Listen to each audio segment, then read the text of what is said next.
लड़की कपड़ों से सनी हुई लथपथ हालत में बहुत संदिग्ध अवस्था में अपनी परिस्थिति को बयान नहीं कर पाती है।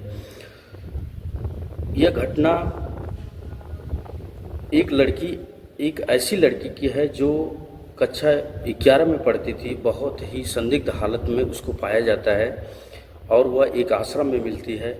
जो आश्रम के अनुयायी लोग थे उसके साथ ज़बरदस्ती कर लेते हैं और उसको पूरी रात उसके साथ शारीरिक संबंध बनाते हैं। यह घटना आपको हिला देने वाली है। आइए इस घटना के बारे में जानते हैं। यह सच्ची घटना जो है, अब कहानी विस्तार से आप लोगों को देखने को मिलेगी। आदाब, सत श्री अकाल, नमस्कार। मैं स्टोरी बाई बलवंत में उर्फ विनय यादव आप लोगों का स्वागत करता हूं। अगर चैनल पर पहली बार विजिट किए हैं तो चैनल को सब्सक्राइब जरूर कर लीजिएगा। अगर पहले से जुड़े हैं तो लाइक, शेयर और कमेंट जरूर कीजिएगा कि आपको कहानी कैसी लगी। यह कहानी दरअसल ये कहानी आप लोगों की है छत्तीसगढ़ में एक आलीशान आश्रम हुआ करता था जिस बाबा का नाम था महेश्वरनाथ। वह क्या करता था कि लोगों के बात विचारों से खेला करता था और वह कहता था कि मैं यहाँ पर ऐसा चमत्कार कर देता हूँ, वहाँ पर ऐसा चमत्कार हो जाता है। काफ़ी भीड़ जुटा लेता था और उसी भीड़ में से 2-4 लोग ऐसे मिल जाते थे जिसका वह शिकार हो जाते थे। यह कहानी एक गरीब घर के परिवार की है जो अपने बेटी को लेकर के परेशान हुआ करता था कि उसकी बेटी की स्थिति सही नहीं चल रही थी और उस बाबा का नाम काफ़ी दिनों से वह सुन रहे थे। जो उसके पड़ोस में ही रहते थे वह कहते थे कि बाबा के पास यहाँ चली जाओ और तुम्हारी जो भी समस्या है वह दूर हो जाएगी, क्योंकि मैंने वहाँ पर जा कर के अपनी समस्या को दूर किया है और मेरे पास धन वैश्य सब कुछ उपस्थित हो गया। उस बाबा की ही कृपा है। इसकी बातें सुन कर के वह गरीब परिवार चल देता है, जिसका मुखिया का नाम था श्याम और उसकी पत्नी का नाम था राधिका। श्याम और राधिका जिसके पास 2 संतानें थी। एक पुत्र छोटा था, जिसकी एक पुत्री थी जो 17 से 18 वर्ष की थी। उसको लेकर के यह काफ़ी परेशान हुआ करते थे, क्योंकि उसको कभी काल क्या हुआ था कि अचानक उसको मूर्छा की अवस्था आ जाती थी। वह दिन भर मेहनत करते थे, मेहनत मजदूरी करके अपने भरण पोषण करने के लिए अपने परिवार का जीवन पालन करता था श्याम।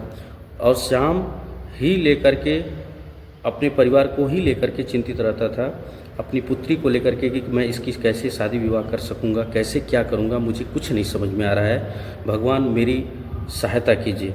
तो उसको एक मार्गदर्शन यानी उसके पड़ोसी के रूप में मिल जाता है कि तुम वहाँ पर चले जाओ महेश्वर बाबा के पास और वो महेश्वर बाबा आपको बहुत कृपा करेंगे, तो तुम्हारी पुत्री जल्द ही ठीक हो जाएगी और इस परिस्थिति से तुम गुजर जाओगे। तो उसकी बातें सुन करके वह क्या करते हैं, एक दिन निश्चित करते हैं कि मुझे वहाँ बाबा के पास जाना है। तो वह वहाँ से निकल करके बाबा के पास चले आते हैं। वहाँ पर बहुत सारी भीड़ देखते हैं, काफ़ी लोगों का तांता लगा रहता था, हजारों में लोग उपस्थित थे। अपनी परेशानियों को बता रहे थे, कुछ अपनी परेशानी को बता रहे थे, कुछ अपनी परेशानी में सफलता पा चुके थे। बाबा उनकी मनोभावना से खेल रहा था। इधर बाबा जो था अपना आसन लगाए हुए था और सभी की समस्याओं को सुन रहा था। एक एक करके सबका नंबर आता रहता था। तो ये सब घटनाओं को देख करके, इन सब लीलाओं को देख करके जो श्याम था वह भी काफ़ी खुश हुआ कि चलो बहुत दिनों के बाद या कुछ दिनों के बाद मेरी बच्ची का भला होने वाला है, यानी मेरा भला होने वाला है, जिससे मैं बहुत खुश हूँ। इसके बाद जैसे ही श्याम का नंबर आता है, श्याम वह जाता है और कहने लगता है कि बाबा मेरी पुत्री को मूर्छा आ जाती है, कृपा करके कुछ उपाय कीजिए। मैं बहुत सारे दवाखाना, अस्पताल, डॉक्टर सबको दिखा चुका हूँ और मैं बहुत परेशान हूँ, मेरी कोई मदद नहीं हो पा रही है, कृपया कीजिए, मेरी मदद कीजिए, मैं काफ़ी आपका नाम सुना हूँ। महेश्वर बाबा उसकी बातों को सुनता है और कहता है कि बिल्कुल सही जगह आए हो, परिस्थिति में आए हो, तुम्हारी बच्ची जरूर ठीक हो जाएगी। इसकी बातों को सुन करके जैसे ही वह बहुत खुश हो जाता है और बाबा कहता है कि तुमको इस आश्रम में कम से कम 7 से 8 दिन तुम्हें रहना पड़ेगा, तुम्हें जॉब करना होगा, यानी जॉब करना पड़ेगा कुछ मंत्र हैं, मंत्रों का जाप किया जाएगा, उसके माध्यम से तुम्हारी बच्ची को ज़रूर मदद मिलेगी। इसकी बातों को सुन कर के वह कहता है कि बाबा जो भी मेरे पास पैसा रुपया मैं सब कुछ दे दूंगा आपको, सिर्फ मेरी बच्ची को आप ठीक कर दीजिए। उसकी बातों को सुन कर के बाबा एक तो लोभी था, इसके बाद उसके अंदर माया थी, इसके बाद वह उसकी बेटी को देखता है जो बेटी उसकी बहुत ही खूबसूरत थी। उसके बहकावे में उसके माता पिता आ जाते हैं। उस पुत्री का नाम था, जो लड़की जो मूर्छित होती थी उसका नाम था सिमरन।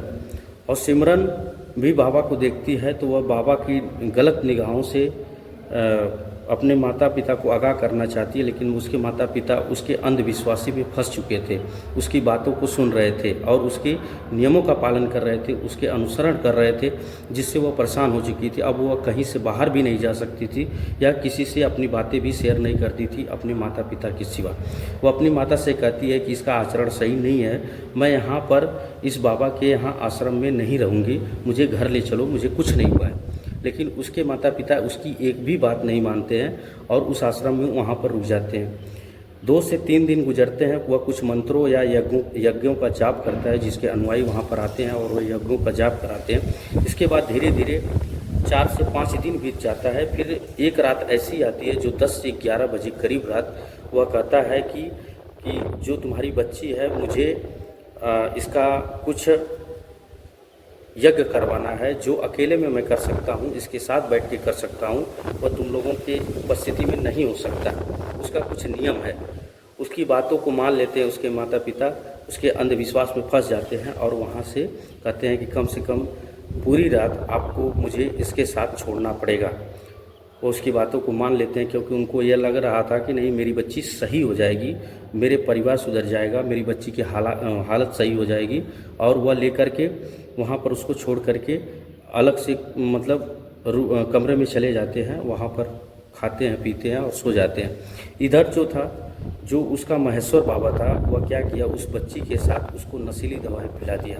नशीली दवाओं पिलाने के बाद उस बच्ची के साथ पूरी रात तक उसने संबंध बनाया, प्लस उसके जो अनुयायी थे वह साथ में एक एक करके उसके साथ संबंध बनाए, जिसकी उसकी हालत इतनी बिगड़ जाती है कि वह ठीक तरह से चल भी नहीं पा रही थी। इसके बाद सुबह हो जाती है, जैसे तैसे करके वह दर्द से करा रही थी। इसके बाद उसके माता पिता आते हैं, वो पूछते हैं बाबा अब मेरी बच्ची कैसी है, तो वह कहता है कि पूरी रात उसका जाप हुआ है, अब तुम्हारी बच्ची बिल्कुल सही है, अब तुम इसे ले जा सकते हो, अब इससे मूर्छा नहीं आएगी। लेकिन उसकी हालत को देख करके उसके माता पिता को बहुत दुख होता है कि इतनी रात में, अभी तो मेरी बच्ची बिल्कुल सही थी, इतनी रात में इसको अचानक ये क्या हो गया कि वह चल भी नहीं पा रही। उसके हालात को देख करके वह काफ़ी नाराज़ हो जाते हैं। इसके बाद वह अपनी व्यथा सुनाने के लिए अपने माँ को अकेले में पाती है और सारी बातें बता देती है।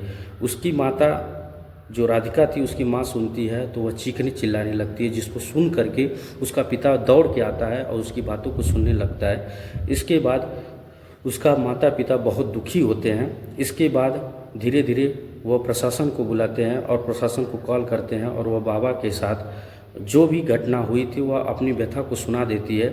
इसके बाद वह बाबा पहले तो कबूल नहीं कर रहा था कि मैंने इसके साथ ये घटना किया है, लेकिन जैसे तैसे फिर उसके बाद उस पर दंड किया जाता है, तो दंड के माध्यम से वह कबूल देता है कि नहीं मैं ऐसा कार्य किया हूँ। तो ऐसी घटना से बचने के लिए आप जरूर सचेत रहिए। आप बाबाओं के चक्कर में या मैं किसी को ठेस नहीं पहुंचाना चाहता। कुछ बाबा, कुछ ऐसे लोग हैं जो आपके आसपास हैं, जो आपको अंधकार स्थिति में रखना चाहते हैं। तो आपको यह कहानी कैसी लगी? अगर आपको कहानी अच्छी लगी तो कमेंट बॉक्स में कमेंट कीजिएगा, मैं आपके साथ हूँ। इसी तरह से सच्ची और अच्छी घटना को लेकर के मैं आता रहता हूँ, अपनी समाज को सचेत करना चाहता हूँ। साथ में हम लोग सचेत रहेंगे तो हमारे साथ ऐसी घटनाएं नहीं होंगी। तो आपसे रिक्वेस्ट है कि ऐसी घटनाओं के, ऐसे अंधविश्वासों, ऐसे पाखंडों के बीच में आप बिल्कुल ना रहें। जो अच्छे बाबा हैं, मैं सबको 100% में नहीं मानता, लेकिन कुछ अच्छे बाबा हैं जो उनके बारे में गलत नहीं कहा जा सकता, बहुत ही शुद्ध है। जो बाबाओं का नाम खराब करते हैं, अच्छे बाबाओं को भी वह टारगेट करते हैं। तो आप ऐसे टारगेट बाबा को बिल्कुल ना करें। आप पाखंड से दूर रहें, ऐसे लोगों से, तांत्रिक बाबाओं और के चक्करों में न पड़े। मिलते हैं अगली कहानी में। मैंने कुछ लोगों का नाम बुलवाने के लिए रिक्वेस्ट कर रहे थे जो हमारे दर्शक हैं, जो एमपी से हैं। साहिल जी हैं, भोपाल से हैं, रमेश जी, निशा जी दिल्ली से। मैं आप लोगों का बहुत बहुत धन्यवाद करता हूं जो आप लोगों ने नाम लेने के लिए मुझसे रिक्वेस्ट किया। इसी तरह से अपना प्यार और सपोर्ट देते रहिएगा। आपको कहानी कैसी लगी कमेंट बॉक्स में कमेंट जरूर कीजिएगा। मिलते हैं नई कहानी के साथ और सच्ची कहानी के साथ। जय हिंद, जय भारत, आदाब, सत श्री अकाल, नमस्कार, जय हिंद।